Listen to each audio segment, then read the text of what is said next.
لوگ صحابہ کرام رضی اللہ تعالیٰ عنہم پر تبرہ کرتے ہیں، اگر وہ یونیورسٹی میں ساتھی ہوں،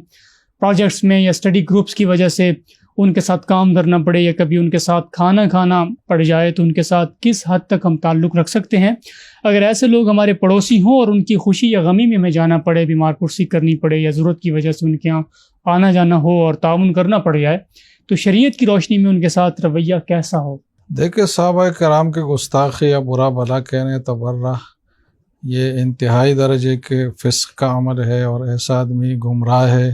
منافق ہے، تو اس میں تو کوئی دوسری رائے نہیں ہے۔ تو ایسے لوگوں کی صحبت سے بچنا یہ ضروری ہے، کیونکہ یہ لوگ منافق ہوتے ہیں۔ تو بعض لوگ جو سادہ لو ہے ان کو یہی سمجھتے ہیں کہ شاید یہی اسلام کا طرز عمل ہے، تو وہ بھی صحابہ کے بارے میں غلط فہمی کے اور بدگمانی کے شکار ہو سکتے ہیں۔ تو ایسے لوگوں کی صحبت انتہائی نقصان دہ ہے دین کے حوالے سے۔ اس سے جتنا آدمی بچ سکتا ہے اچھے طریقے سے تو بچنے چاہیے۔ جی البتہ اگر کسی جگہ ایسی ضرورت پیش آئے کہ ایسا ماحول بن جائے، فساد کی کوئی صورت بن رہی ہو یا اور جو ہے دوریاں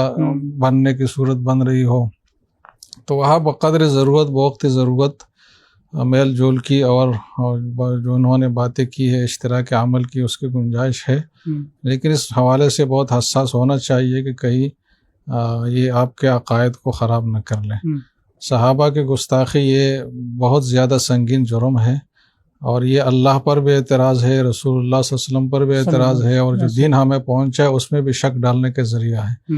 کیونکہ دین ہمیں ان صحابہ کے ذریعے پہنچے ہے۔ تو انہی صحابہ کے سب کو یا اکثریت کو اگر آپ گمراہ یا کافر یا کچھ بھی کہیں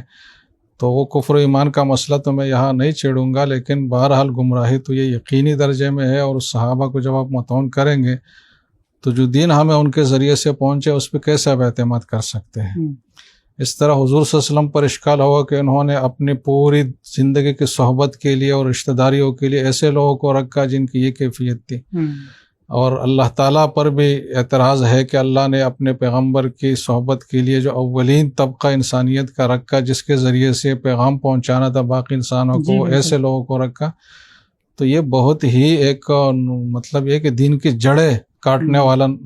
رویہ ہے اور نظریہ ہے۔ تو ایسے لوگوں سے بہت سختی سے اجتناب کرنا چاہیے، ان کے ساتھ میل جول سے جہاں تک آدمی بچ سکتا ہے تو بچنا چاہیے۔